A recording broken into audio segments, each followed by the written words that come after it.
వాళ్ళైతే వంకాయ tomato curry చాలా చాలా టేస్టీగా ఉంటుంది. మనం వంకాయలతో ఎన్నో రకాల కర్రీస్ చేస్తూ ఉంటాం, ఎన్నో రకాల ఫ్రై చేస్తూ ఉంటాం, దాన్ని వేరే కూరల్లో కూడా కలిపేస్తూ ఉంటాం. బట్ వంకాయ టమాటో కర్రీ అనేది మాత్రం ఒక స్పెషల్గా ఉంటుంది, చాలా చాలా బాగుంటుంది. ఎందుకంటే ఎక్కువ టమాటోలు వేస్తాం, ఆ పుల్లదనం అనేది దాంట్లో వెళ్ళిపోతుంది. సో ఫస్ట్ అయితే నేను బాండి పెట్టుకున్నాను, మినపప్పు, శనగపప్పు, ఆవాలు, జీలకర్ర, ఎండుమిరపకాయలు, పచ్చిమిరపకాయలు వేసేసాను. అవి కూడా బాగా వేగిపోయాక ఉల్లిపాయలు వేసేసాను, కొంచెం కరివేపాకు, కొత్తిమీర కూడా వేసేసాను. ఇప్పుడు నేను పసుపు వేస్తాను.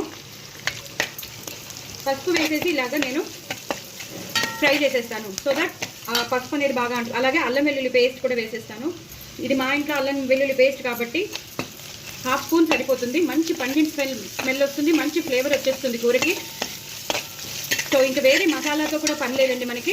జస్ట్ ఇలా ఒక్కసారి అల్లం వెల్లుల్లి పేస్ట్ పచ్చివాసన పోయే వరకు వేట్ చేయాలి. చూసారు కదండి, ఉల్లిపాయలు బాగా వేగిపోయి అల్లం వెల్లుల్లి పేస్ట్ కూడా బాగా పట్టేసింది దానికి. ఇప్పుడు మనం టమాటోలు వేసేసుకుందాం. నేను చెప్పాను కదండి, ఒక పెద్ద టమాటోలు అనేవి ఎక్కువ వేసుకోవాలని. నేను 2 టమాటోలు పెద్దగా వేసేస్తున్నాను, సో దట్ ఆ పులుపు అంతా బాగా పట్టాలి. ఇది కూడా ఒకసారి ఆ టమాటో గుజ్జు అనేది కూరలోకి వెళ్ళాలి అంటే కొంచెం మగ్గాలండి. మగ్గాక మనం వంకాయలు వేసుకోవచ్చు. టమాటోని మనం ఇలాగా గుజ్జు చేసేసుకోవాలి. గుజ్జు చేసేసుకుంటే మనకు ఆ పుల్లదనం అనేది కూరలో పట్టేస్తుంది. అప్పుడు కూర చాలా చాలా టేస్టీగా ఉంటుందన్నమాట. ఇప్పుడు నేను వంకాయలు వేసేసుకుంటున్నాను. నేను పొడుగు వంకాయలు తీసుకున్నాను, ఒక 5, 6, 7 ఎన్నో ఉంటాయి, అది వేసేసాను. ఇలా వేసేసి ఇప్పుడు వేయించడానికి పెట్టేసేయాలి, మగ్గడానికి పెట్టేయాలండి. కొంచెం వాటర్ పోసుకోవచ్చు. కూర మాత్రం సూపర్ ఉందండి, చాలా చాలా బాగుంది. దగ్గరగా వచ్చేసింది. ఇప్పుడు ఆవాల మెంతుల పొడి, రోస్టెడ్ ఆవాల మెంతుల పొడి వేస్తాను నేను, సో దట్ మంచి ఫ్లేవర్ వస్తుంది కూరకి. ఇంకా ఎలాంటి మసాలాలు వేయకపోయినా పర్లేదు, బట్ మనకు కొన్ని గరం మసాలా లాంటివి అనేవి అవి వేస్తేనే కొంచెం కొన్ని కూరలకి బాగుంటుంది కదా. సో ఇలా వేసేసాను కదా. ఇప్పుడు నేను కూర పొడి కూడా వేసేస్తాను.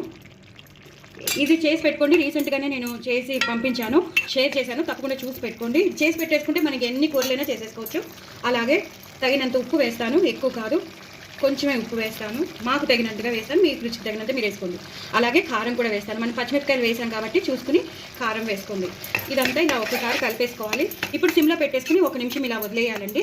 మూత పెట్టేసుకుని వదిలేస్తే ఇంకా దగ్గరగా వచ్చేస్తుంది. సూపర్ టేస్టీ కర్రీ రెడీ అయిపోయిందండి. లాస్ట్లో మాత్రం ఒక్క కిక్ ఇచ్చేటట్టు మనం కొంచెం గరం మసాలా, ఆ ఫ్లేవర్ వస్తే ఆ కూర టేస్టే మారిపోతుంది.